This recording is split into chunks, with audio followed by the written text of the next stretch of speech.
yourself as the curtain rises, the performance is ready, and the crowd is gripping the edge of their proverbial seats. This is the Casual Master Quest, the only podcast that can give you a taste of each side of North America. How's everybody going? Hey, how's everyone going? I'm going. Let me tell you. Oh my gosh! Like I'm so nervous. This is the curtain rising. This is us performing. We are showing the world what we got. My name is Tyler Vidito. Over in the corner that you just heard was Cam. How you doing, Cam? Great. How about you? Oh, I'm doing fantastic. My heart is beating like at 100,000 miles per hour, which wouldn't make sense. Over to my second host over here, Mr. Nick. How you doing, sir? I'm really good, thanks. How's it going for everybody here? I don't know. It's going to take me a while to figure out what to say. It's okay. I was just throwing some heat over at you because, miles per hour versus kilometers because, the fancy Canadian, I was going to say currency, but... You're just upset that the Canadian system is better than the American system. I am bitter that I cannot speak in meters and kilometers and millimeters. I know we still do millimeters. It's never too late to learn, Tyler. Do we? I don't science. I'm going to say, can we convert? Oh, man, that would be... Don't ask me, man. Cam, you're the scienciest one over here. You should know. I draw lines. I look at rocks. Don't even put that on me, man. Okay, so yes, I'm Tyler. We got Nick over here from Sweet Old California. I'm from Michigan, and Cam, you said you were over on the East Coast. Where at? I am at Rhode Island. Oh man, the smallest state. Go through 4 towns to get groceries. Nice. Ah man, I was over at Delaware, and I know it's kind of close. I was really impressed with how big the city was, except it wasn't that big for the capital. And, a half hour later, I'm out of the whole freaking state. And it's like, isn't Rhode Island known as the drive-by state? I don't know if it's necessarily the drive-by state, but what I can tell you is to go from one end to the other, it takes, I think, 40 minutes max. Wow. It's everybody's 10 minutes from the capital, pretty much. And the capital in itself is probably in terms of size, what a town would be elsewhere. So, yeah. What is the capital of Rhode Island? It's Providence. Providence, nice. Yes. Do you have any idea how big Providence is? Ooh, in terms of population, that is something I should definitely know. I know that I believe our entire state only has 1 million people in it. A million people? Yeah, total. That's still a lot, dude. I was going to ask, I wonder if it's bigger than, the city I live in, Bay City. It has a population of 32,000? Population of Rhode Island, of Providence is 179,219. There you go. As of 2016. Wow, Rhode Island must be packed then. It is very dense when you get around that area. Yeah. I would say the population, I was imagining trees and maybe a lot of freeways, but I guess it makes sense, if you have to be a state, so you got to have a lot of people in there. Gotta have something. England, It's a little bit over 1 million people, Rhode Island. Wow. Oh, geez. Well, we are a video game podcast, aren't we? Yeah, no. Actually, wait, hold on. Am I in the right place? I thought this was Continental. I know, right? Where am I? I just, stepped into this 4chan video voice log, and also I'm talking with you two chaps. Man, geez, it's nice in here. Fun fact, Canada's population is lower than the entire state of California. Not surprising. Yes. I was going to say, no offense. Do you count the wildlife? Yeah, I was going to say, does that count the moose? That's including the bears and the meese. Yeah, I was going to say, or plural, the meese. The finest of plural. Oh man, Cam, what have you been playing, man? All right, so I get around a lot, and I would say last week. So last week it's May 4th, of course. May 4th.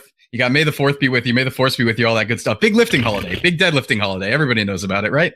But yes. I played a lot of Star Wars games. A lot of stuff was on sale. So I bought up some stuff actually in a bundle for $7. I got Star Wars Rebellion, which is an old strategy game from 98. And then I also got Republic Commando, Galactic Battlegrounds, and I played some Empire at War as well. So I played a lot of Star Wars, played a lot of Monster Hunter World, which I'm just cracking away at constantly, 220 hours in or so. Wow, 220? I know it's Monster Hunter, but holy crap. I'm really excited for it to come out on PC, because then I'm going to be grinding that like there's no tomorrow. Oh yeah, I apologize for the wait, honestly. No, if it's going to be a better game, or if they want to make sure that it works well, I have no problems with the wait. True. And yeah, we actually just got the localization announcement for Double Cross on Switch, finally coming over to the US from Japan. So that's really exciting as well. Finally, a good big break. So many games that, hang out in Japan that we hear about and we love and enjoy and we hear so much about never makes it to America. Yeah, and that's the kind of niche that I exist in terms of like gaming and sort of that. I trend towards JRPGs and that sort of thing. So I'm always looking, I'm always waiting. I got all the Twitters of the localization companies. I'm all ready, waiting on the publishers to just bring the good stuff over because I got to get it injected right in my veins. Damn weeb. Yeah, exactly. For me in particular, the biggest thing was Super Smash Bros. Melee, because there were so many cool characters I love playing on the GameCube. But then I'm like, hey, I like playing as Link, so I play Zelda games. How do I get Marth? Oh, I don't. I'm not permitted to because it's not in English. Ness. I didn't know where Ness came from, so learned all about Earthbound and Mother and all that, and as it turns out, I wasn't able to ever play it until recently. I got to play the cool translated version. And then I found out I hated Earthbound with a passion. Oh my gosh. I know. Hot take. I hate Earthbound. It's a terrible game. Don't do that to yourself. You want to qualify that? Let's hear the explanations. Get some good deets going on. Oh boy. I dedicated a whole hour and a half in Arcadia Academia for PSVG, but you know what? The battle system on that is very simplified, but also convoluted in such a way that I just found it tedious. It's the same thing over and over. I feel like the spells with it were cool, especially the Psi spells or the PSI, whatever you want to call it. I was a real big fan of PSI rockin', but I don't know why just the whole battle system didn't click with me. And also, I did not like the way how you use the menu. The menu mechanics, like pushing the right buttons and selecting the right item to use for this very specific situation, was kind of frustrating at times because it feels like there was no like, hey, you should use this here, or I just got to make sure I'm at the right place and moment to use an item. The storyline I thought was cute and funny because it was trying to use the quirky. I don't know how would you describe Earthbound in terms of story and plot development. I think quirky is actually a good way to describe it. I think it was weird. Yeah, the way I think about it in terms of Earthbound, it's one of those games where if we look at it nowadays for the first time, if you play it for the first time now, there's a lot to be desired, mostly because it has more of a historical impact and cultural impact back when it came out of being something unique and something very interesting for the genre. Right. Because a lot of the JRPGs we were getting over here were the kind of cut and dry standard fare of let's do the Final Fantasy, let's do the fantasy settings and that sort of thing.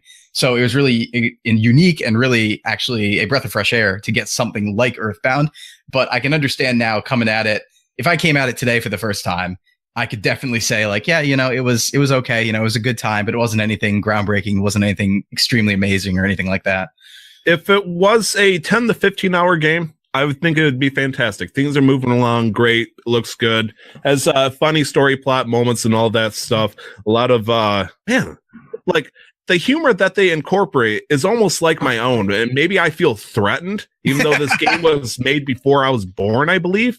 It was around that same time period, and I really liked Undertale. And obviously, Undertale was a sort of homage to the way Earthbound was built up. Very much so, yeah.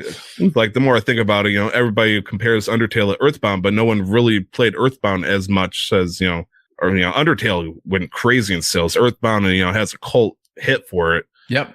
But I mean, the inspiration's there, even to the point of one of the most famous tracks from Undertale is adapted from, the soundtrack of the Mother games. So we have a lot of situations like that. And that's honestly something we see a lot nowadays, both in the video game world and in other worlds where, the new reboot product will come out and we don't see the adherence to the original in a lot of cases.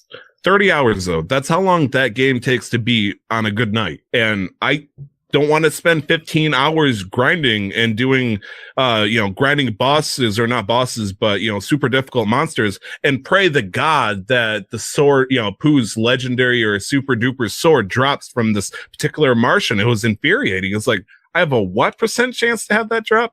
Now, as someone that plays Monster Hunter World, you know the grind, if this monster dies, there's a % chance I'll get this cool loot. And that's great. But I don't know why. I like that in some games. I did not like that in Earthbound. I think actually Nick could say a lot about it too, because I know I've heard a lot about the grind and things like Destiny 2 as well, where you just have to. It's whether you're in the mindset or not. There are definitely some. I totally understand. I'll put it this way: grinding is not the best thing. It's not something that's optimal. It's not something that's like in itself enjoyable even, but you kind of put up with it. In some cases, you don't consider it. So I know, having been brainwashed by Pokemon at a very young age, I got into grinding as a sort of just, I'd do something else. I'd grind on the side and not really pay attention. You sort of zone out, and that makes it not so bad. But if you don't have that instinct, acceptance. Yeah. But if you don't have that instinct developed, it becomes very difficult to play those games. I have that developed. I play RuneScape for, that was like Grindmaster 2000. So the idea that I did not enjoy the fact that I had to grind, in Earthbound, it was just something about it. It just did not click with me the right way. When I say it's a terrible game, I over exaggerate and I like to ruffle people's feathers, particular people I know, but it is my true and honest, opinion that I did not like Earthbound, and I feel like it was for reasons I believe other people could share. Mm-hmm. Yeah. Do you have anything to say on this, Nick, in terms of like the grind and that sort of thing? Because like I said, I bet I've heard at least there's a very big grind in Destiny 2, especially I've actually heard the new expansion. You have to think of grinding as like having a crappy job, and then what makes it worth it is the paycheck at the end. I was gonna say, you mean a job? One or two jobs, whatever works for people. But no, so like in Destiny specifically, what happened with Destiny 2, what happened with the base game was that they were appealing to the casual player, which would be fine if it was a single player game, and you could run through the story in a couple of hours. It doesn't work for an MMO style RPG where you want people to continue playing and you want people to have a reason to play. So when everybody can get the same loot with such low drop rates, and from doing activities that you don't even need to be good at, or you're not made to feel special, it just kills the game, and that's what happened. And so before this expansion, they changed some of the mission rewards. There's a weekly mission that's super hard, and they made it so that some people did it 50, 60 times a week and didn't even get it. And that's been great because it gives you a reason to play the game again, right? Because you're grinding for that specific weapon that can only come from that. So if you're not good enough, or if you don't put in enough time, you can't get it. And not good enough. You mean not lucky enough, I hope. Not lucky enough, not good enough in the sense that you still got to do the thing in order to get the chance for it. So, you do have to be good enough. You're right. Yeah. And also, expanding on the not good enough, what I mean is with the new DLC, they finally implemented a rank system for PvP. So you have to get to a certain rank to get a certain weapon that's really, really good. So you have to be good enough there. And my feeling is that they've been afraid to do that since the start of launch of Destiny 2, just because they didn't want to drive anybody away. But the fact that you can have exclusive weapons and exclusive rewards is what gives people a reason to get better and to play more and to go from casual to casual hardcore players or hardcore players. So the grind is important, but it depends on how it's implemented. Yeah, there's been this big conversation recently, especially just in the world of video games as well, where we've noticed on and on and on again that whenever a game that has drawn in a fan base casualizes itself to appeal to a more casual crowd, you generally will find that core fan base betrayed almost. They'll feel betrayed. They'll feel scorned. Because no, wouldn't that be crazy? And you made it casual. It's disgusting. And it's this thing where you see it over and over again with a bunch of different companies, a bunch of different games, where this casualization of the market appeals to a broader market, but that core that you can always rely on starts to become disillusioned. And it's definitely marketing in terms of a balance between what you want to have in a game that will appeal to the core crowd, but also to appeal to a new casual crowd who will want to get hardcore. Because that's the end goal, I think, that you want to strive for.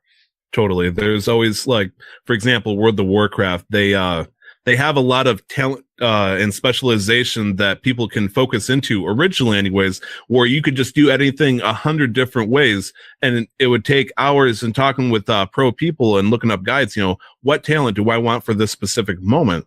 However, they realize that, they want to keep the people that are playing, and some people just don't understand. And it was difficult for them. They felt deterred. So they decided to, dumb it down and put it down to a simple, hey, one of these three things. You can either do this, this, or this. And people are like, oh, I like this. This makes me happy. This is simple. But of course, the people are like, oh man, what about my plus 4% to my backstab ability? Now I got to do it like in this. And it kind of does it, but it's not the same. You kind of generalized it. And people are just, they'll send 500 word complaints on the forums, and obviously a lot of big time companies, they could give two craps, but if the backlash is strong enough, it comes down to people voting with their dollars, and they're like, no, you made it too simplified, and they're not interested in it. But what else? How much time do you think you put into Destiny 2 so far, Nick? Not as much as Destiny 1, I can tell you that for sure. Mostly because my friends have stopped playing. So yeah, it hasn't given me much of a reason to go back. But with this new DLC, I'm excited more than my friends. There's so many people. There's a ton of people, even popular PvP streamers who've sworn off Destiny 2. They're so hopeful for Destiny to get better again, because that's where they got their start. That's where it was exciting. There was such a big power fantasy and insane amount of things that you could do, an insane amount of plays that you could make in Destiny 1. Yeah. And that all went away in Destiny 2 for whatever reason. But I mean, I think I might have put in about 200 hours in Destiny 2 so far, so it's really not that much. Didn't they fly in a bunch of like top dog streamers to Destiny 2 and then just sat them down in a big old circle and say, what can you do to make this better? Yes, they did. So in terms of a development cycle, it might have already been too late to make major changes for these last two DLCs, Curse of Osiris that launched in December and Warmind that launched last week. And they're still under NDA, so they can't really say much yet, but they said look forward to the September DLC. Right. And so that's going to be the big DLC, and that's going to make or break the future of Destiny 2, in my opinion. Oh, my man. pleb casual opinion. Your pleb casual. Oh, come on. See yourself on a higher field. You played Destiny 2 a lot more than I have, that's for sure. I played a whole 0 hours. There you go. I didn't put in too much, like, okay, compared to other people, I only put in about 1,100 hours in Destiny 1. Yep. And I remember when it was, I remember those nights where it was one Saturday and me and my group woke up at, let's say casually, about 10 in the morning. We had breakfast, hopped on, played till about 2 or 3, hopped off for lunch, came back on at about 5 and played till 3 a.m. Wow. Those days are not, there anymore. Right. I've actually seen a big trend recently, and you can confirm or deny this, but I've heard that a lot of the times when people are leaving Destiny 2, I'm hearing that they're heading over to Warframe, actually. Really? Warframe? Yeah. I've seen that was unexpected. Yeah, well, I could see it in terms of at least an aesthetic look, in terms of the design style. In a way, it does look somewhat similar. You can kind of see that connection there, that sci-fi sort of style. But a lot of people, considering Warframe was a free-to-play game, and in my opinion, a very good example of one that puts, content first and puts the community first, rather than, does some sort of microtransaction, mainly money-making scheme. But a lot of people I've seen have been jumping ship to Warframe from Destiny 2. And the transition between the two is almost, you could look at the line going. So it's really definitely important for them at this point to put out something that can bring people back to Destiny, because they're in a tough spot. This is true. There are a lot of people who are hopeful because Warframe gives you that grind. It gives you replayability. It keeps you coming back.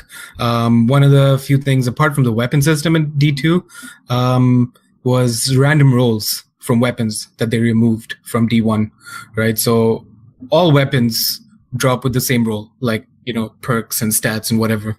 And so once you get it, that's it. You're never going to do that mission again, or you're never going to do that activity again to get it. Whereas in D1, you could get 6 of the same weapon, but none of them are good enough because they're not a god roll, be it for PvE or PvP. Right? Like perks such as with a sniper, getting critical shots 3 in a row will reload your entire magazine for you, so you don't have to stop and reload. So your DPS will be optimal. Optimization. I know something about that from Monster Hunter. Oh boy. Oh man.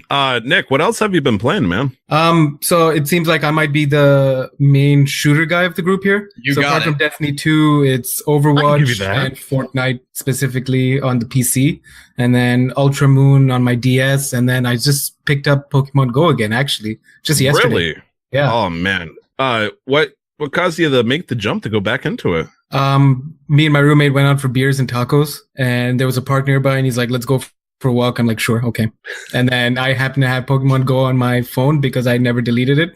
And so I just opened it up again, and there was a bunch of things to do. And I was like, okay, this seems grindy. So even a mobile game understands grind better than Bungie does for Destiny 2. Oh, the man. virus of Pokemon Go comes back once again. I mean, numbers going up makes you feel good, and there's different ways of making those numbers go up and different, ways to implement a system. So for me, I love Pokemon Go because I like seeing numbers go up. Give a sucker a few candy, and all of a sudden it jumps up 40 CP. It's like, yeah, okay, sure. I love Pokemon Go because I have no choice but to love Pokemon Go. Like I said earlier, I am absolutely brainwashed by Pokemon. I don't have a choice in the matter. We even joke amongst my friends. I kind of swore away from mobile games because, I do more with core games, consoles, PC, that sort of thing. But Pokemon Go is the exception. Any rules I have for any other mobile game go out the window. Do not apply here. Do not apply. Pokemon. Have you guys gotten Latios yet? Yes, I have every legendary. So almost. No, I was I'm playing like with- level 7, so Okay, so you might not get that Latios. Latios just switched out, I think, on the 8th of this month with Latios. So that is the new big level 5 raid to look forward to. I haven't gotten it yet, but I'm pretty sure I will. I've gotten a few Latioses already. So, oh man. Well, that land's very small, so we have a very, very organized raid. Oh no. I got a basically Discord too. I was talking about this on PSVG.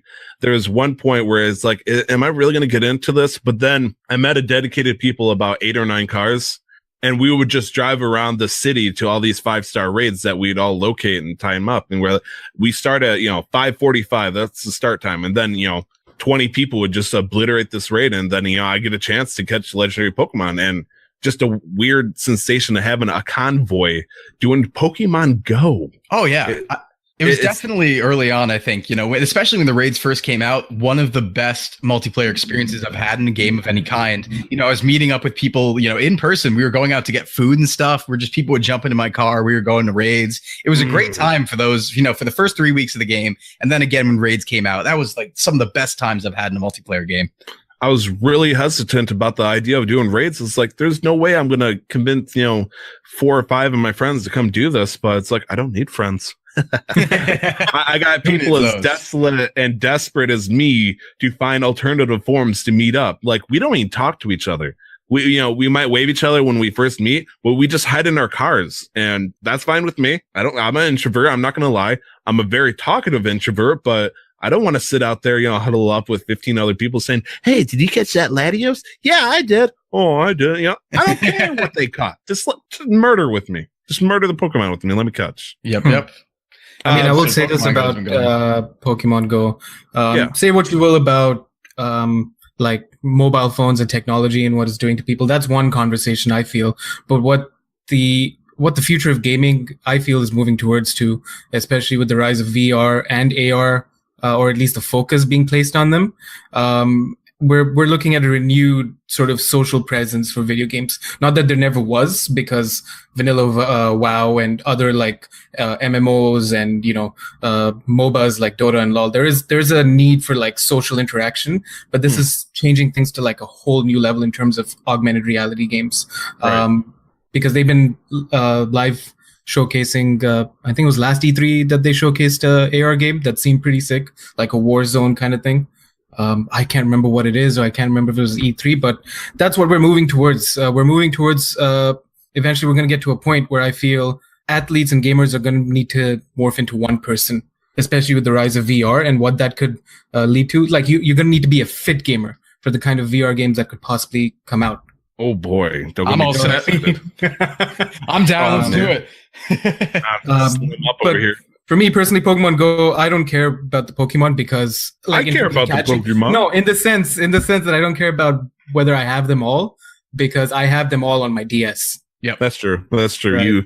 You're currently working on your living Pokédex, aren't you? Yeah, I'm like 3 away. Right. Nice. So, oh wow. Oh wow.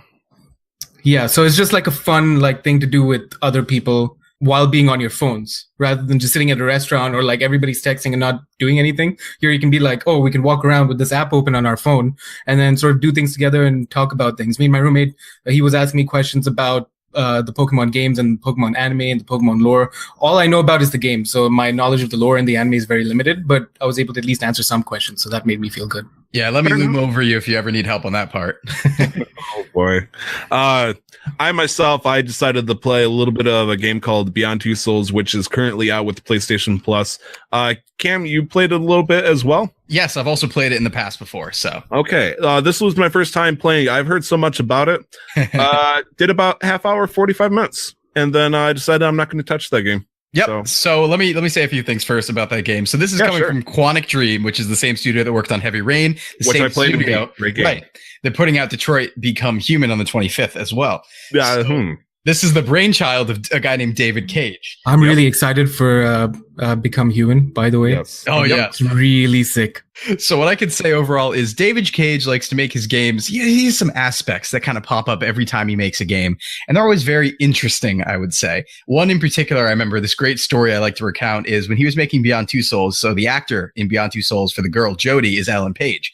And he was writing the script, I believe, for a year and a half and had assembled a photo book of Ellen Page from when she was 6 to when she was, the age she was then. Just a bunch of photos of her. And it was kind of a little bizarre. And, he had her set as the character before he actually went and ever talked to her about being the character. So David Cage is a guy. He's a guy.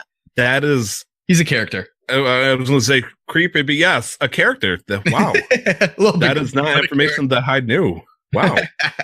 So his games are always very bizarre because very often they always go to this far-flung sort of bizarre ending that you kind of don't see coming. It's almost like he's incapable of not putting supernatural aspects in a game every once in a while.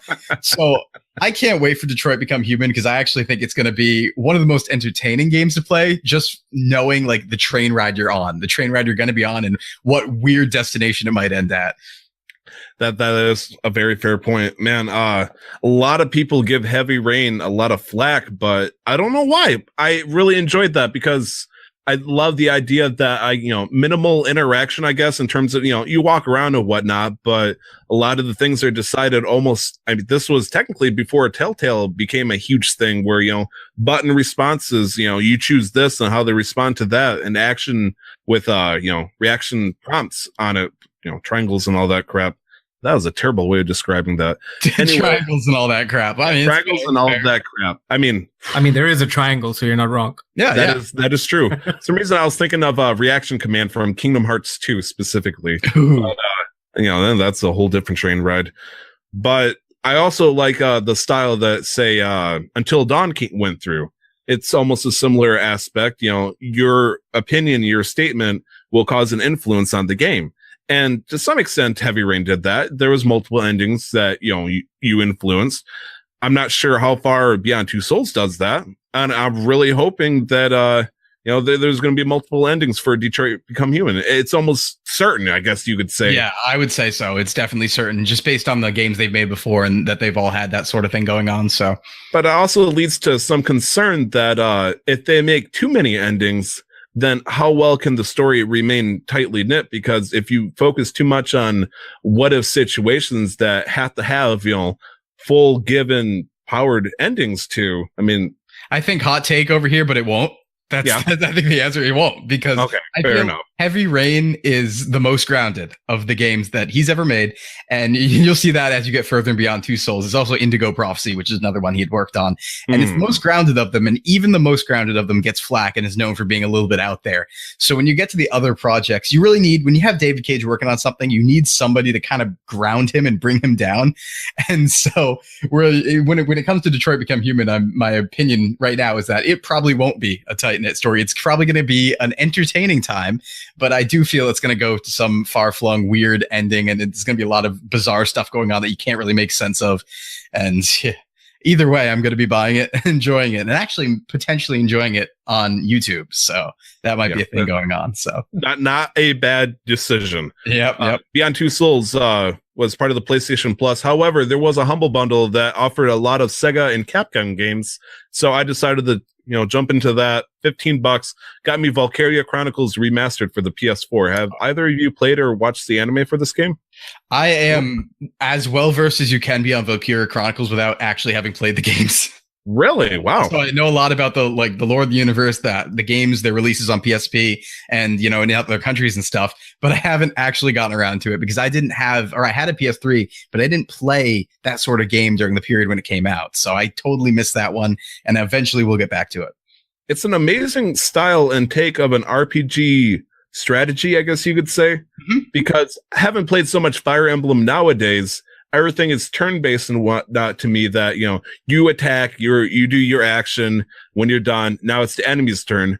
But Valkyria Chronicles offers a, almost like a transition of responses, because you can move your character around, a scout with the gun, but if you move within an enemy's range, they can just unload on you until you're ready to, to officially start your action of shooting them, in which case they can respond to you. They can, so there's so much stuff that you got to consider whether or not you want to move into something's range, because it can be lethal for you, even if it's your turn and you're supposed to have the advantage. And, another, I guess in hindsight, I see that as a Dungeons and Dragon thing, where if you move towards or away from an enemy, you can either trigger a reaction or a opportunity attack.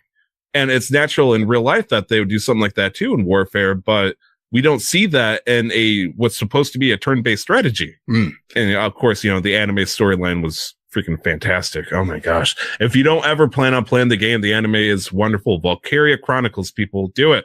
Jump on it. Go. Yeah, definitely get on that series too, because there's more on the horizon coming. I actually believe one just recently released in Japan as well. I do believe the fourth one is in the works if it's not out already. So yes. So, and that's really interesting. And the other thing cool about Valkyria Chronicles, well, there's two things here. The one thing, it utilizes a really interesting sort of cell shading in the graphical style. And the cool thing about cell shading, this applies to Wind Waker and that sort of thing as well, is when you go for realistic graphics, eventually you'll go far down the line and look back and be, that looks horrible, right? You'll look back and be like, oh, what were they doing going for realism? But cell shaded graphics actually last a lot longer. For a lot of people, they'll feel that they hold up visually longer when you go for that sort of style. So there's that there. And there's also the cool conversation regarding that, like you said, the turn-based RPG kind of thing, where, we had our original turn-based RPGs, but so many different games now are spinning off the traditional JRPG style of turn-based, because they found that that's the basic almost, but you can add so much flavor to it in a bunch of different ways, and how movement works and how battle works and how even targeting works in terms of area of effect attacks in games like Trails of Cold Steel and things like that. So the genre itself is advancing, but it's still kind of a relic of the past. And I'm a big JRPG fan, but I do know a lot of people who have so much trouble playing them just because of the turn-based style. So right. I'd definitely like to hear what you guys think about how turn-based games are doing right now, especially from Nick, because I know you play a lot of shooters. So I'd definitely like your opinion on turn-based stuff. There's a game, what's it called? The new South Park game. Yes. That's entirely turn-based as far as I remember. Yes, and I haven't actually played it, but I've watched a lot of gameplay of it. And that seems like an intuitive, fun take, modern take at least, on the turn-based, or at least not like a revision. They didn't try to reinvent anything, but the way it seemed like the way they did it, they made it fun rather than seem tedious. I remember trying out a few older ones ages ago, and it just didn't click with me. Yeah, I think that was the first one, Stick of Truth, which I believe was a 2013 release. I could be a little bit wrong on that. Sounds about right. Yeah, they actually used a similar style that Paper Mario did, where you'd have turn-based attacks, but you'd have actions within those attacks to power them up, sort of. And that's just one way to advance that turn-based style of combat. But everybody loves Stick of Truth for it. A lot of people felt like it was the Paper Mario game that they had lost because it changed styles. Yeah, you can go that way. Sure. People have gone that way, but the second one then actually implemented a grid system, and people have differing opinions on that one. What it was tough for, when I played the second one, I've only played it very briefly, which was Fractured But Whole, which came out, I believe, last year. And it was really interesting because around the time my friends and I were playing Persona 5 and we were playing Breath of the Wild, and we had all these, top tier games coming out that we were playing. And so when we got to something that was like Fractured But Whole, not saying it's a poor game or anything, but we had been playing so many bangers that we couldn't sit down, and we had a lot of trouble actually getting through Fractured But Whole. We kind of were like, are we having fun right now? It's kind of a definite step back from what we've been doing. You had these beautiful shining titles, and all of a sudden it's like, it's not that Fractured But Whole is a bad game, it's like above average, but not excellent. And you've been hitting excellent perfects during that time frame. It's like you want to keep tasting the pie. You want great games still. Like that happened with me with Horizon Zero Dawn. I wanted to play Horizon Zero Dawn, and I was playing Yakuza 0. I got maybe a couple hours in Horizon, but then Zelda happened, 5 days later or whatever. And all of a sudden it's like, I didn't touch the game for months. It wasn't really because that, it was a bad game, but then you're a big, it's Zelda, Breath of the Wild. Right. And so I was, my eyes were frying with the beauty of Breath of the Wild for almost 5-6 months. And then eventually it's like, I need to put this game down. I got other games I need to play. And it's like, I've collected 120 shrines. I've done everything that I thought I could do and be happy with it. And then, I picked up other games and I'm like, oh man, Yakuza 0. I mean, it's a great game, but it's not Zelda. Yeah. It's not Zelda. And then, Nier Automata. Actually, I still hate Nier Automata with a passion. Another hot take. Oh man. Yeah, we're gonna have to fight at some point over that, but we can do that okay. Time. It's okay. It's one of those games I really want to play. I think it's a fantastic game for anybody that can enjoy it, but it's not Zelda. Yeah, I'll go with that one. But definitely, you guys will find out soon enough. My experience with games is fairly limited, so a lot of these titles I have vague knowledge about, but it's all going over my head a little bit. Mm-hmm. So yeah, I'll be throwing in the parent opinion, because I'm like, oh yeah, that's really cool there for you, bud. Yeah, okay, cool. You enjoy that. I actually think that space is pretty important, though, because it's so often actually on this type of podcast that we have, 3 or 4 people who are specifically into old games. And there's a lot of times we'll get very negative. So you'll have people only into old games and say, oh, new games are bad. Or you'll have people only into one genre and say, oh, other genres are bad. So it's good to have the perspective of somebody who plays, the Fortnites, the Destiny 2s, the Overwatches, to kind of bring us back out of the mindset and help us out there, I think. Fair enough. We are dragging a little bit long on this. Wrapping it up. Blossom Tales and God of War. Blossom Tales is a great Link to the Past clone for the Switch. And if you ever have a Switch and you feel like you need some Super Nintendo style action, since we're not going to get Virtual Console, but we'll talk about that later. True. Blossom Tales is where it goes. God of War, I've talked so much about it. We could go into it, but honestly, I feel like we'd need a second episode. So God of War, it's great. I'm on presumably the hardest boss I can find in the entire game, and it is kicking my butt. I thought the Valkyries were going to give me trouble. It took me a while to beat those two, but I am fighting like the hardest thing I could possibly think of in God of War, and I'm on normal. I really thought I wouldn't have this much trouble because difficulty seems below average for me, but will spike incredibly at the wrong moment, especially after I beat the game. So got that going on. Let's wrap up what we've been talking about. Let's get towards the news of the week. Are you guys ready for this? Oh, I'm always ready for news. Let's do it. Get hyped. We have so much news and so little time. Let us beat around the bush very lately. So, Cam, tell me about what's going on here. So E3 is coming up. We got the schedule going on now? Oh, yeah, finally, actually. Sony finally announced that when their showcase was going to be just a couple days ago, and we had everybody else up until that point, but it looks like this year we're actually going to have 7 conferences, and Square Enix is back on the stage for the first time since 2015. So that's looking to be very interesting.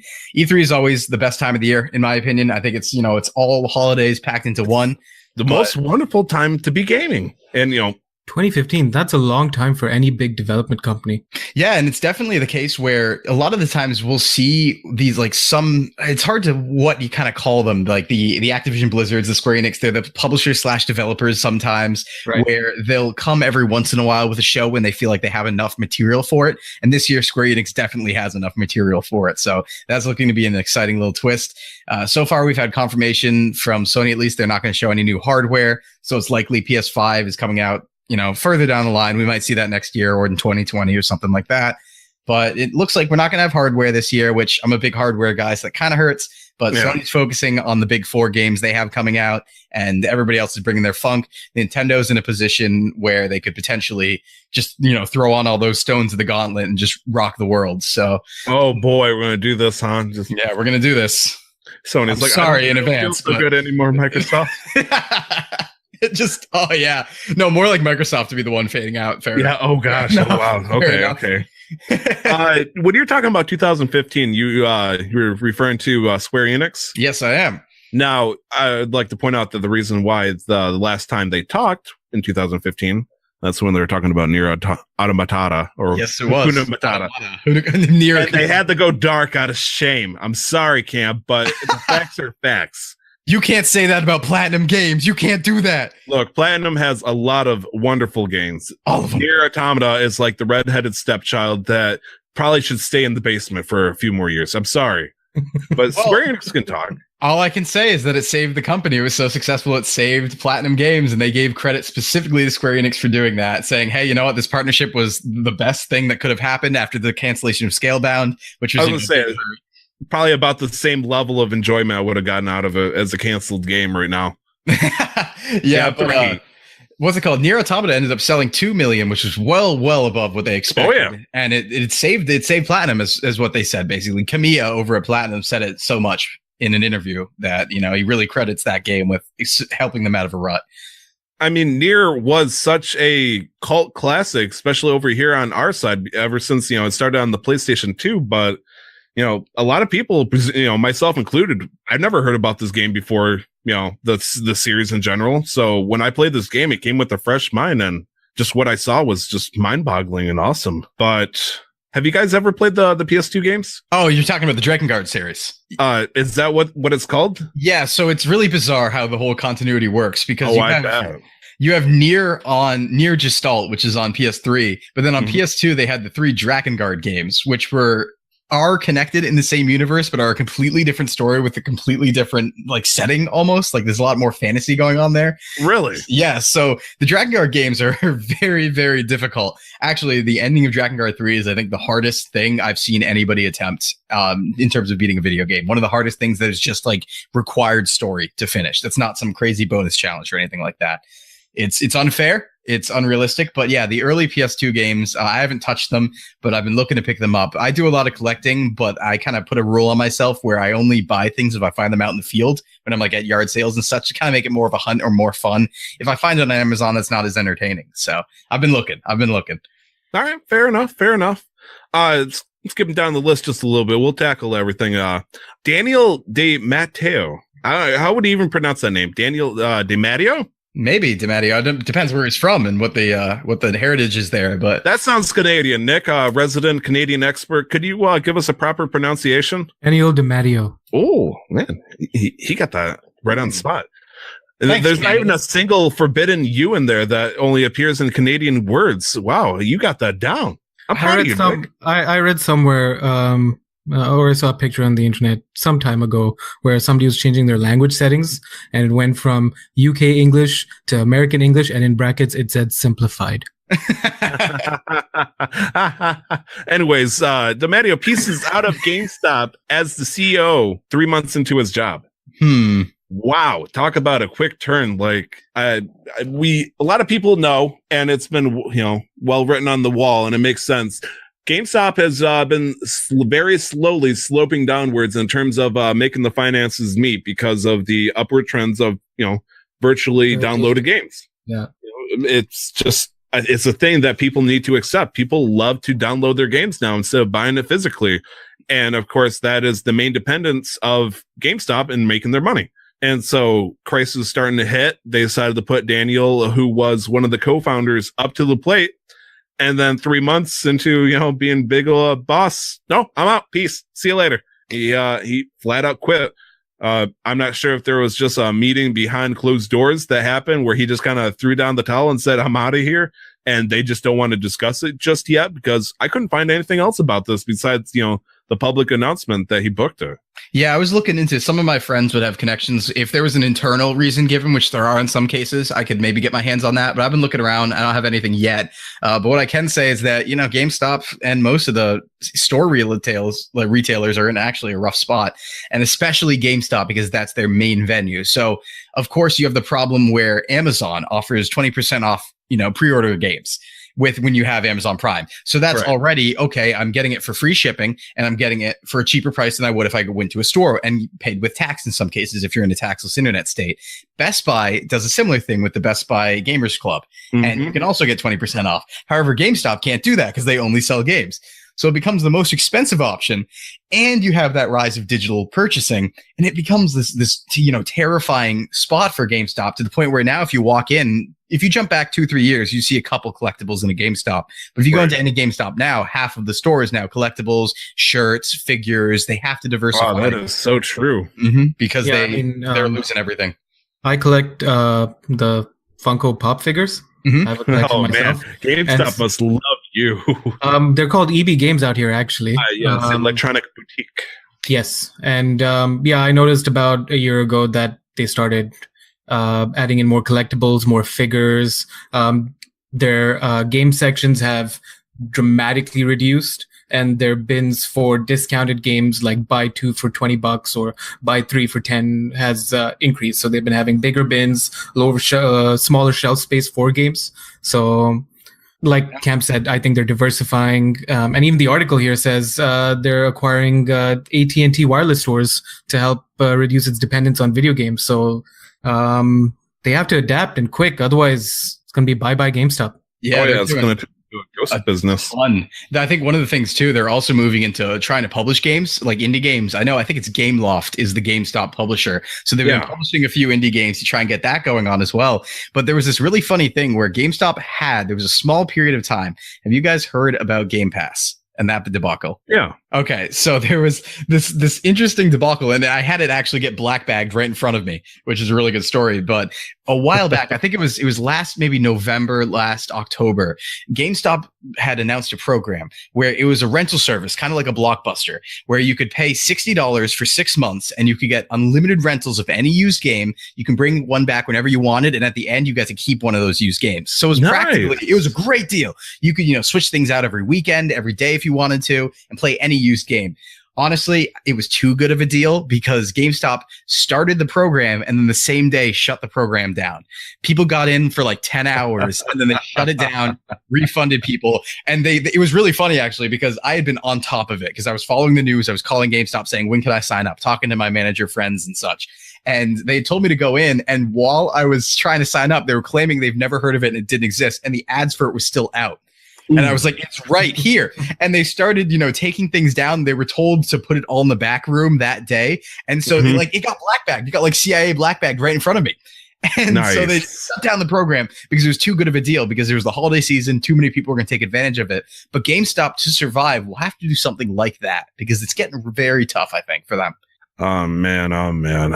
Tomb Raider Part 3 dev article. Who's got this one covered? I took a big read of this one. Oh, boy. Good. Lay it on me. So this is actually really fun. So what this one talks about is the developers over at, in this case, actually for the Tomb Raider Part 3 reboot, there's some switch ups. So this is Eidos Montreal now, because Eidos Montreal, Square Enix, and then one other company I'm forgetting have been working on Tomb Raider. And they've actually, for this third version, they switched off. So Eidos Montreal is the header. Crystal Dynamics. Sorry, Crystal Dynamics is them. They did the first two.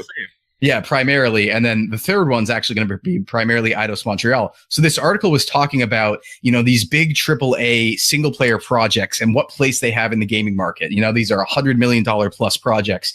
And that's such a gamble in this day and age where we see the largest games and the trends, trending towards things like MOBAs, things like battle royales. But one of the big contentious points of the article is that a lot of people are suggesting single player games are dying. And this has been a suggestion that has been very, very big for the last year and a half, because we've seen, the rise of battle royales and Fortnite and such. But I believe personally that is a bunch of hogwash. Single player games are not dying. I'm willing to really go into that.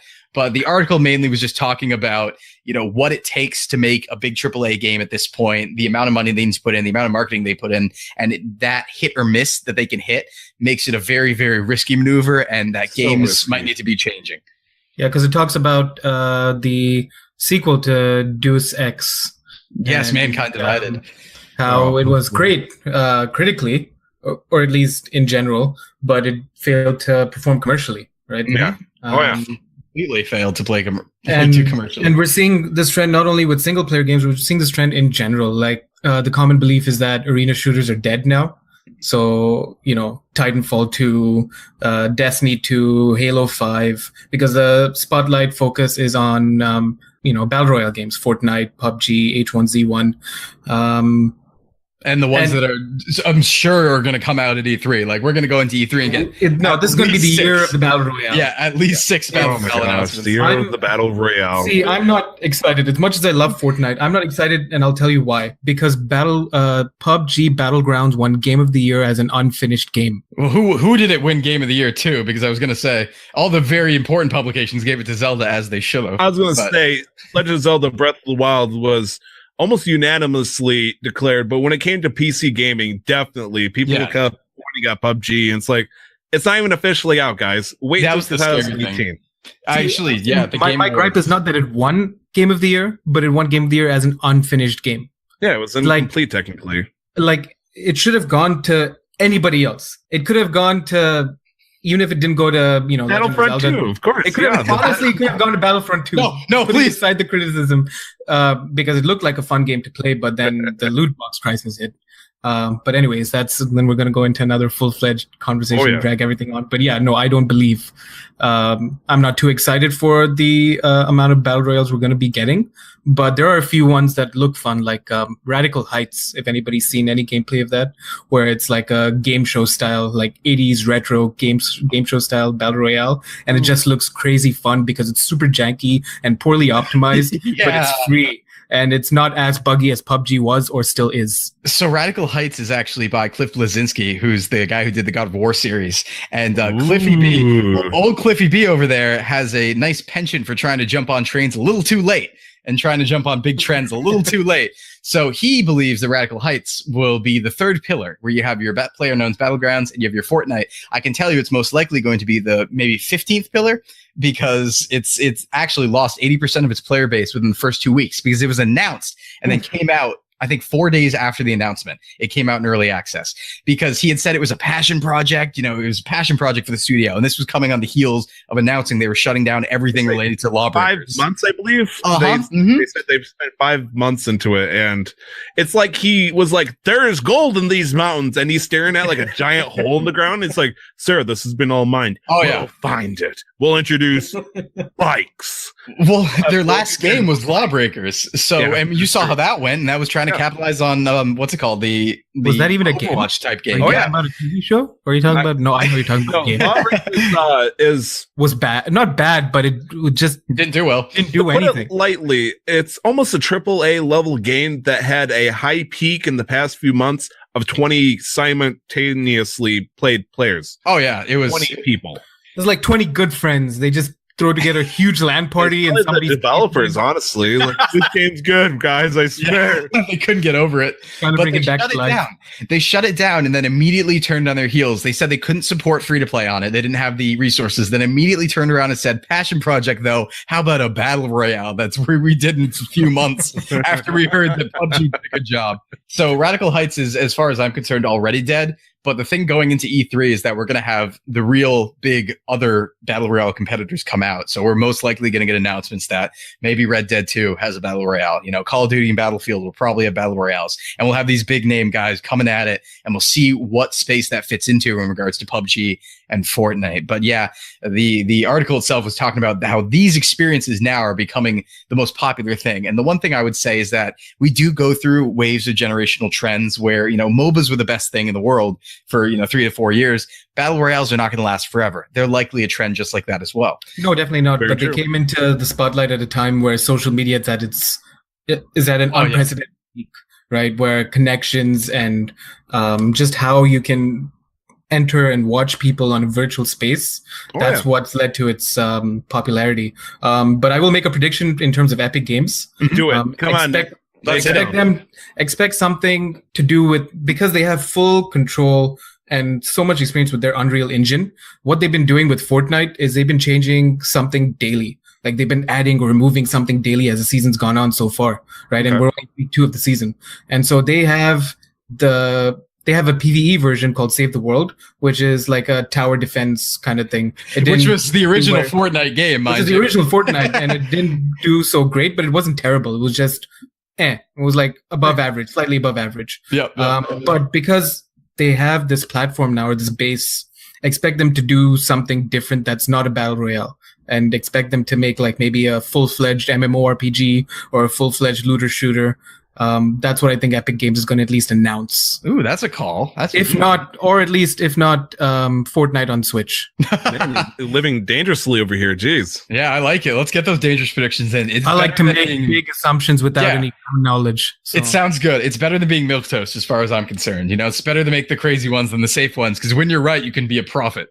Yep, true. We will turn to you. You heard it here first. May 13th, 2018, 3 p.m. PST. Happy Mother's Day to everybody out there. Also, Nick makes the most glorifying prophecy. We are starting to get a little long in the tooth. I'm going to blast through these last couple of topics here. SNK announced the Neo Geo menu with 40 games. Have you guys played a Neo Geo before? I actually have a Neo Geo arcade cabinet sitting right behind me. I don't even know what Can't see that it on is. camera, but if you ever seen maybe on old arcades in the 90s and such, or even early 2000s, you like the King of Fighters, Metal Slug, yeah. Metal Slug. You must have heard of Mhm. Metal Slug. No, we didn't have arcades growing up. So. Oh, okay. Metal Slug is a big one of the games from SNK. SNK was a company during the 90s that actually made consoles back during the older generations. They competed with everybody else, not successfully, but they did. So they are big on arcade cabinets. They're throwing out a mini arcade cabinet, kind of like the Nintendo, the NES Classic, kind of like the Super Nintendo Classic. And they're throwing it all on a little arcade screen with sticks, with the stick controls and the buttons. And they're putting their biggest games all on it and stuff like that. So I wanted to throw that on there in terms of news and stuff, because here we have an old console manufacturer getting back into the game for a mini console to capitalize on what everybody's doing right now. We have the Genesis one announced recently. So There's gold in these hills, there's sir. gold The in hole these is deeper. Hopefully they can keep up production. Yeah. True. I wonder if they will fly off the shelves, or if Neo Probably Geo. Do you think they can clear shelves as quick as the NES did?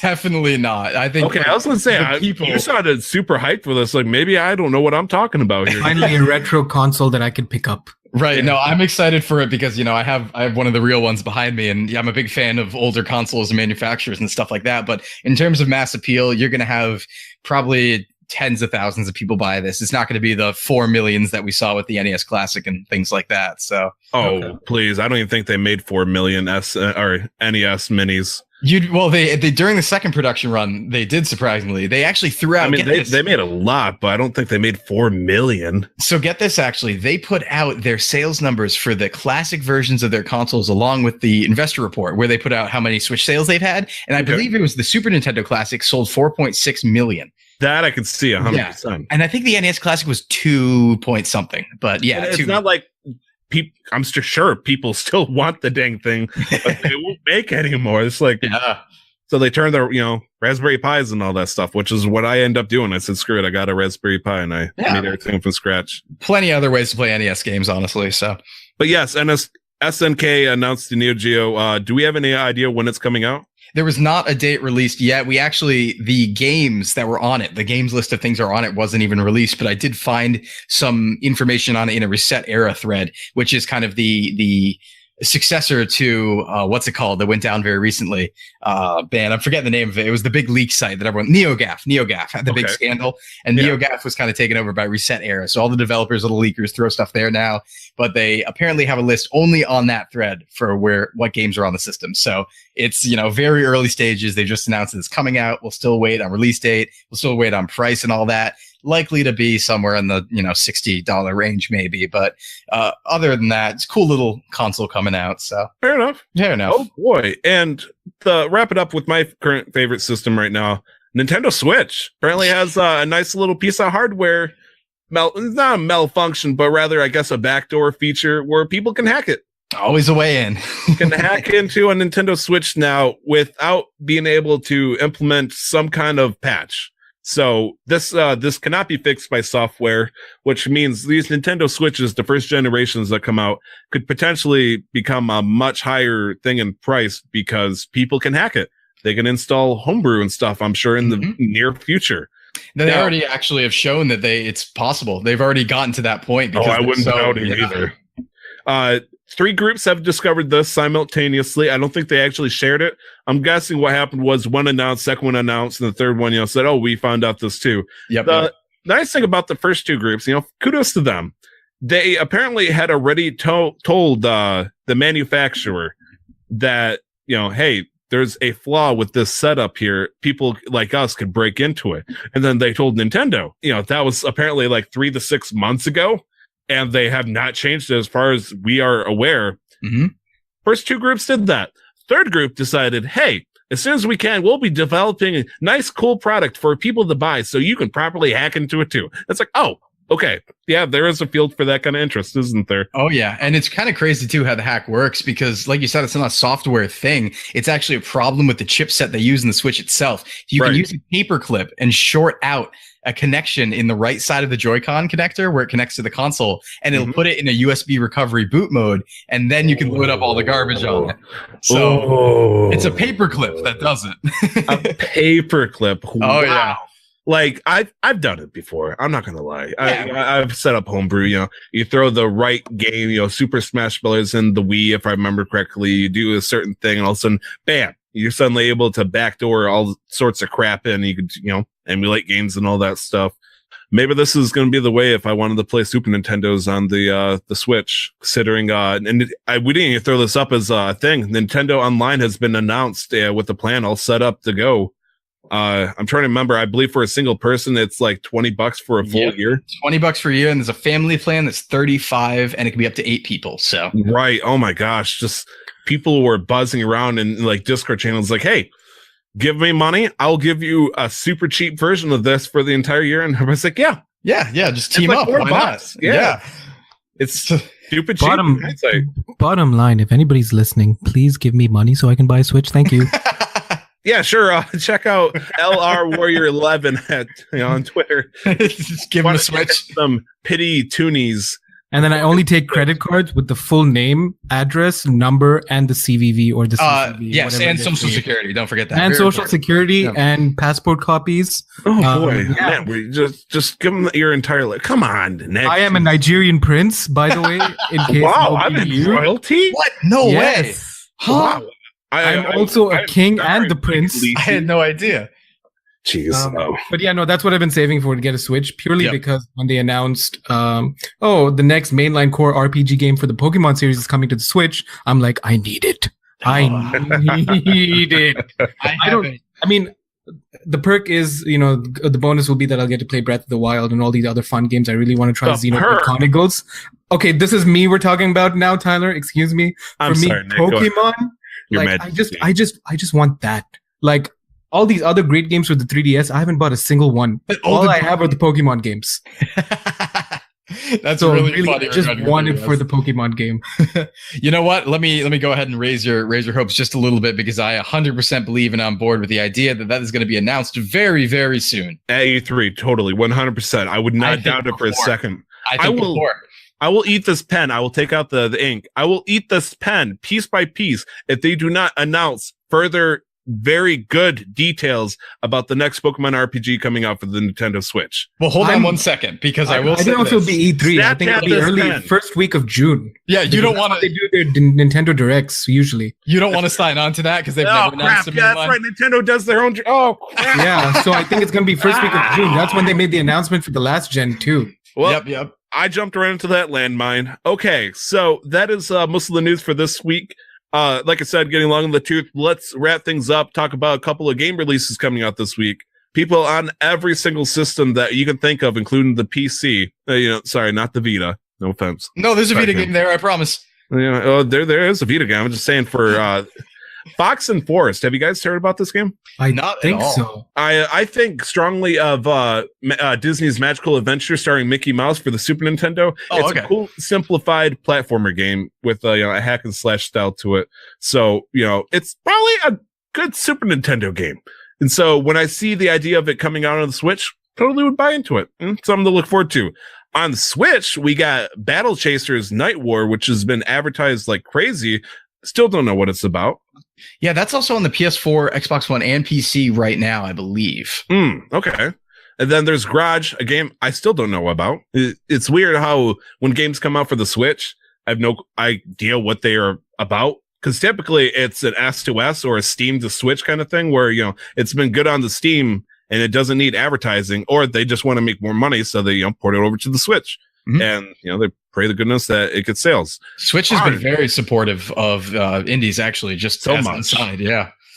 ARMS is coming out on the eShop. Again. A demo version, because apparently they realized that if they do 2-day long test punches as a way for us to try out the game, people lose interest very quickly because, it's like, give them a chance to play the game anytime they want to. So they did it. Also, I would say too regarding this demo version, it was really interesting because Nintendo also learned from their mistake, hopefully, where maybe not a good idea to release Splatoon 2 and then ARMS within 2 weeks of each other. Maybe not the best idea.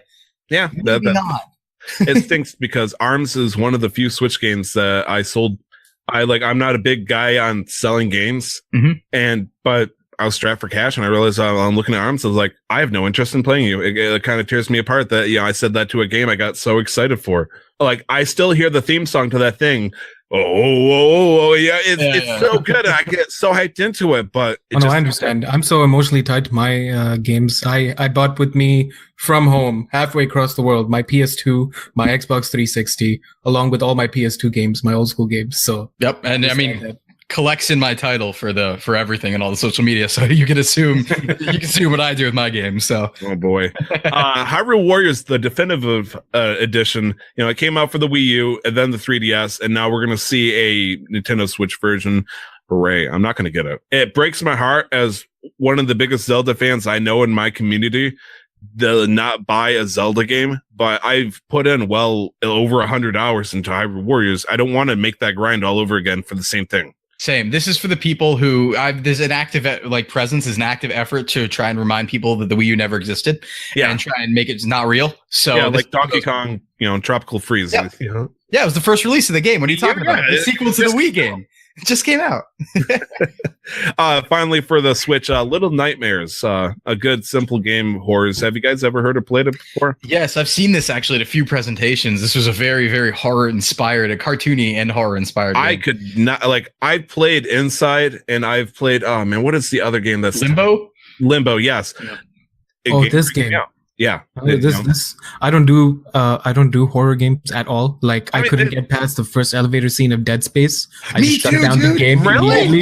I couldn't. That was too much. Wussies. That's too much. I can't play Metro. Like, I can't. It's just too much. I also played 30 minutes of Dead Space and uninstalled at the elevator scene. Me too. What the heck? So Little Nightmares makes me really uncomfortable. I've seen gameplay of it, and I'm not excited for that. So I'm the only person out of the 2 or 3 of us that would be more than happy to play a horror game. I mean, I'll cry. I'll do it, but I'll cry. I mean, have you guys played Resident Evil 7? Nope. Alien Isolation? Nope. Until Dawn? Yes. Nope. I will. There's a video game. I don't know if it's out. I don't know what it's called, but it's where you're a blind woman and then you have to see via echolocation. Yeah, I remember seeing that. Right. That is really cool. I would play that, but anything else? No, thank you. Please. Hey, Nick, Hellblade Senua's Sacrifice is coming out for the Xbox One. Oh, I really want to play that. Congratulations. It's a wonderful horror game. Just, Hellblade, as an aside, real quick, Hellblade is the best example. This actually really goes back to the article about Square Enix and the $100 million, development games. Hellblade's a good example that those companies are doing something wrong, because Hellblade was on a estimated budget of around $6 million and provided AAA visuals, contained experience of 6 hours for $30 and was wildly successful for them. Oh my gosh. So do that more. One of my favorite games for the PlayStation 4 last year. Absolutely. And like I said, it's either coming or it came out for the Xbox One. So yep. And did they do a fundraising thing where they matched whatever money they raised, where the developers, something like that. They did a charity thing. I could be very terribly wrong. I don't know, but that does make sense considering the theme of the game, and it does deal with mental health. So I can see that being a thing 100%. I could totally see it too. PlayStation 4, we got Dragon's Crown Pro. Ooh, yeah.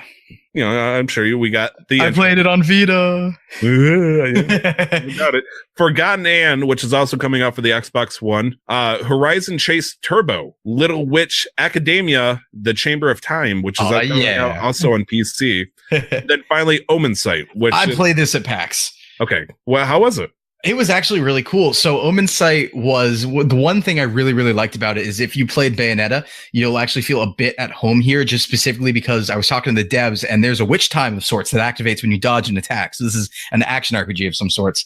And when you dodge, it activates a witch time. And I noticed that. And I was to the devs, I was like, is this kind of like witch time from Bayonetta? And they're like, that's exactly what we were going for. You're like right on the nose. So close. So honestly, the combat in Omen Sight, for being an indie game, felt incredibly tight. incredibly tight. Like, man, I can sell it on the combat tight. alone. Yeah, sell it on the combat alone. The story, if I remember correctly, deals with you're trying to figure out the murder of a king or some political figure, and you meet up with a resistance group, and you have to go through the stage and try and find out who did it. But it's an action RPG of sorts.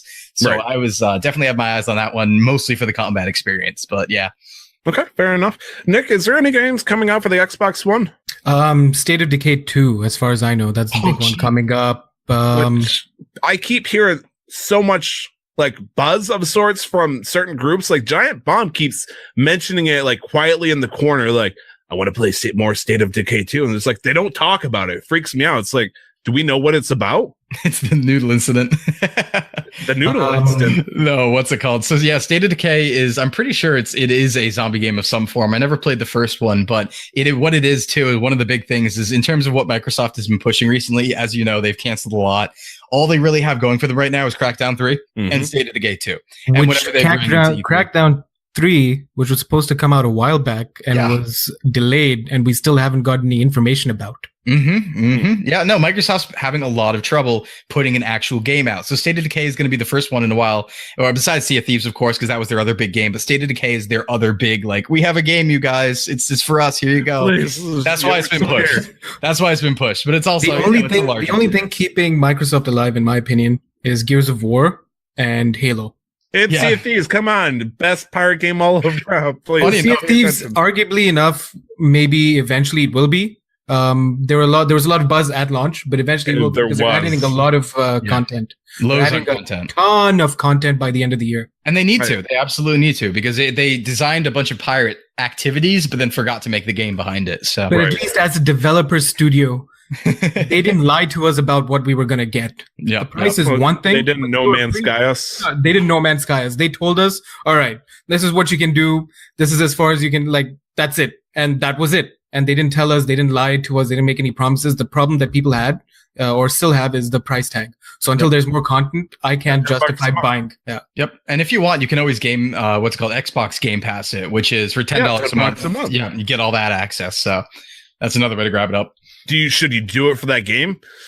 Probably not. But if you really want to try the game, at least you can have a 14-day trial on it, see what it's like.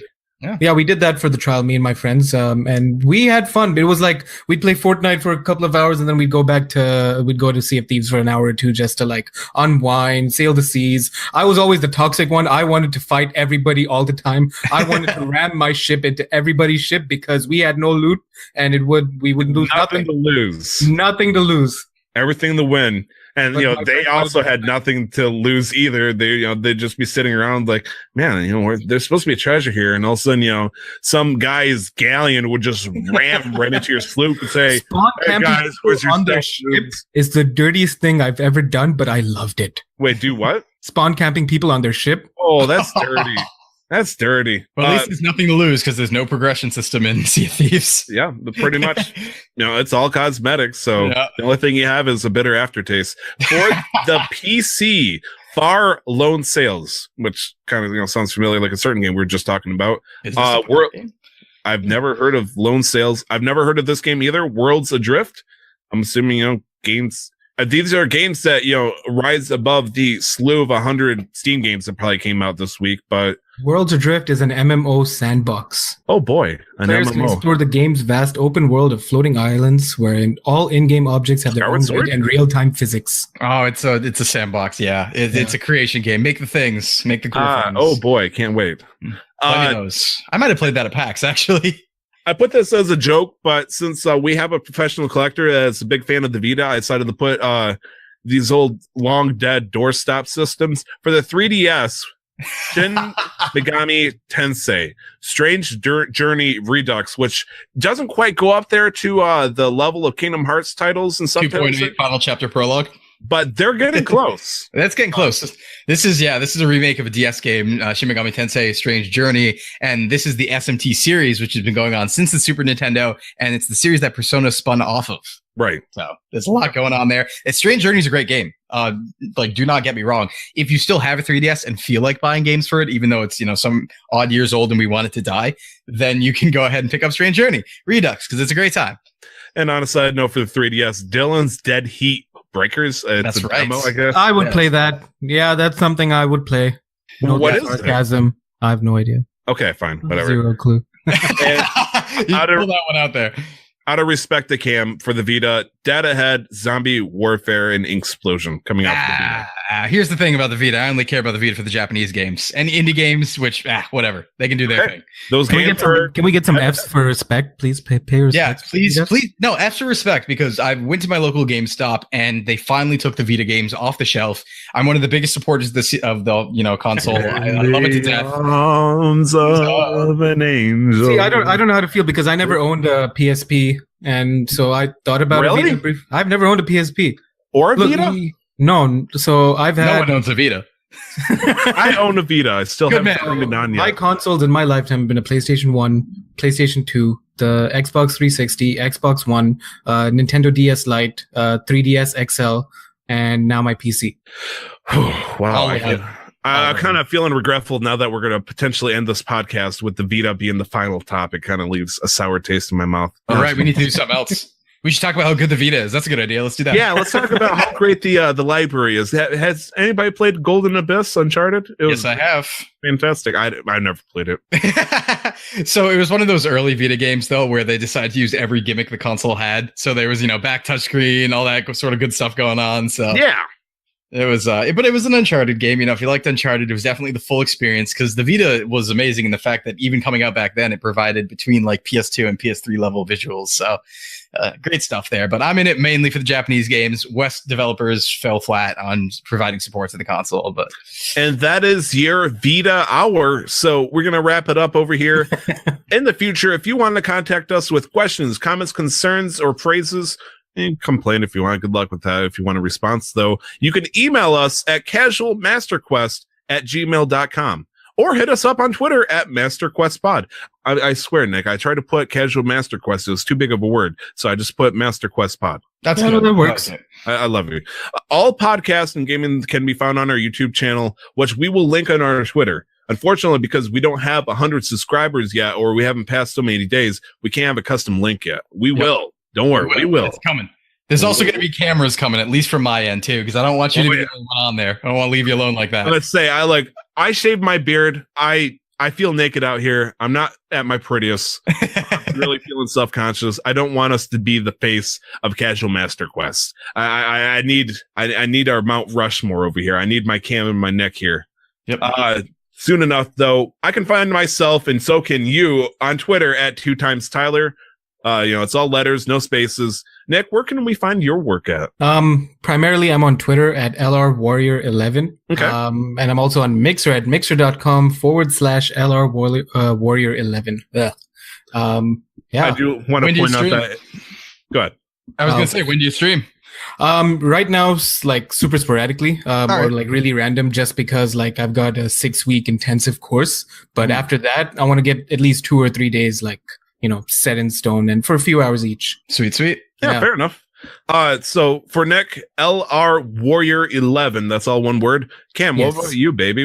Where can we find your work at? Ooh, thank you. You can find me over at Cam Collects on Twitter. That's one word. Should be easy to spell. CAM and then Collects. You can find me also there on twitch.tv/Cam Collects. Right now, I stream Monday nights as well as Saturday morning. The Saturday morning slot's at 9 a.m. The Monday night slot is either going to be 7 or 8. I'm working out a summer stream schedule, but what I'm doing right now on Saturdays is going through the NES library and playing the biggest games I never played. So it's me playing for the first time, very prolific games. That is not family friendly. Just a not safe for work notice there. Not a family friendly stream. It's a Wild West out there. It's a Wild West out there. It even says "Welcome to the Badlands" on my tagline there. Monday Fair enough. nights, rotating whatever I want. I think tomorrow, actually, or I shouldn't date us, but on Monday, I'm probably going to be starting with Monster Hunter World special events, I think. So that's going to be whatever I want on Monday, but that's where you can find me. And yeah, feel free to follow me, DM me, ask me any questions. I love talking about consoles and all that. So hit me up. Yeah, your other podcast. You want to give it a quick plug in? Yeah, sure. I also I run and actually produce another podcast, and I'm doing a bit of double dipping. But my friends and I do a similar news related podcast. A lot of numbers, a lot of industry analysis with heavy banter. It's very explicit, and that's over at Into the Video Game, and you can find that on iTunes, Spotify, Google Play Music, Stitcher, all the fun places. We have a website over at intothevideogame.libsyn.com as well, and that's all my spots.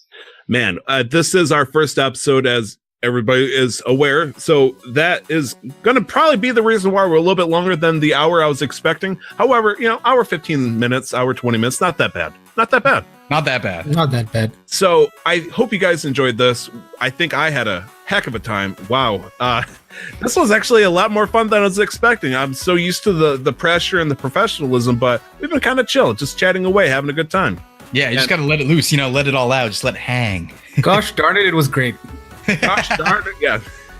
Yeah. Thank you guys for listening to this. I hope you guys have yourselves a great day. And don't forget to never stop the grind. See you next week, folks. Bye-bye. Be safe. Love you. Love you too.